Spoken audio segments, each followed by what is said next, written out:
మిథున రాశిలో సంచరించబోయే గురుగ్రహ ప్రభావం సంవత్సరం కాలం పాటు ధనురాశి వారి మీద గోచార గ్రహిత్య ఏ విధంగా ఉంటుంది అన్న అంశాన్ని అధ్యయనం చేస్తే ప్రధానంగా ఈ సంవత్సరం వృత్తిపరమైనటువంటి కాంపిటీషన్ ఈ రాశి వారికి బాగా ఎక్కువగా ఉంటుంది.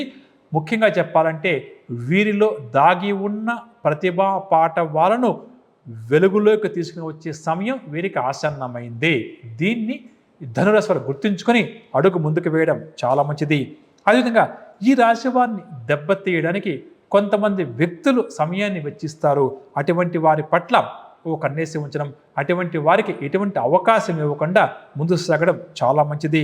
అదేవిధంగా ప్రతి నిత్యం అంటే ఉదయం నిద్ర లేచిన దగ్గర నుంచి రాత్రి పడుకునే వరకు ఎంత యాక్టివ్గా ఉంటే ఈ రాశి వరకు అంత మంచిది. అంటే బద్ధకానికి దూరంగా ఉండడం మంచిది అని చెప్పక తప్పదు.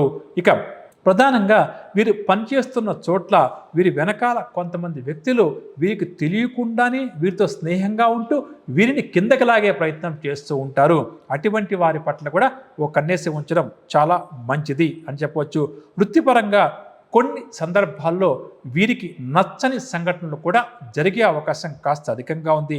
ముఖ్యంగా ఉద్యోగస్తులకు ఇష్టం లేని ప్రదేశాలకు బదిలీ అయ్యే అవకాశం అధికంగా ఉంది. అంటే ట్రాన్స్ఫర్ జరిగే అవకాశం కూడా అధికంగా ఉంది.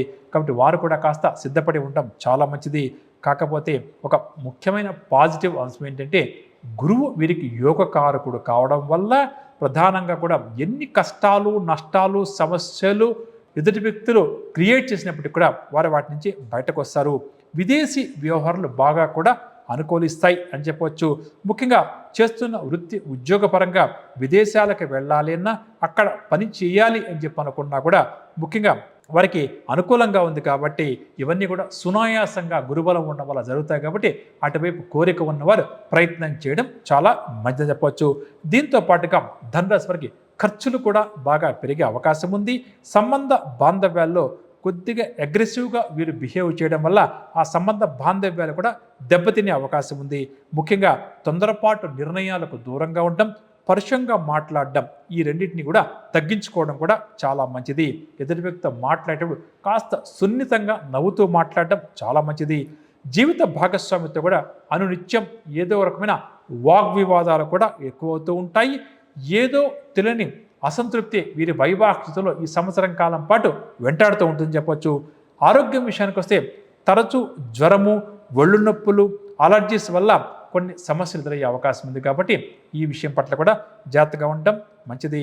మెడికల్ పరంగా కూడా ఖర్చులు కాస్త ఎక్కువగానే ఉంటాయని కూడా చెప్పక తప్పడం లేదు. మరి ఎటువంటి పరిహారాలు పాటించాలంటే ఏమాత్రం అవకాశం ఉన్న ధనురాశి గురుగ్రహానికి సంబంధించి జపం చేయించుకోవడం చాలా మంచిది. పురోహితులు అయితే చేస్తారు. ఈ జపాన్ని 16,000 జప సంఖ్య.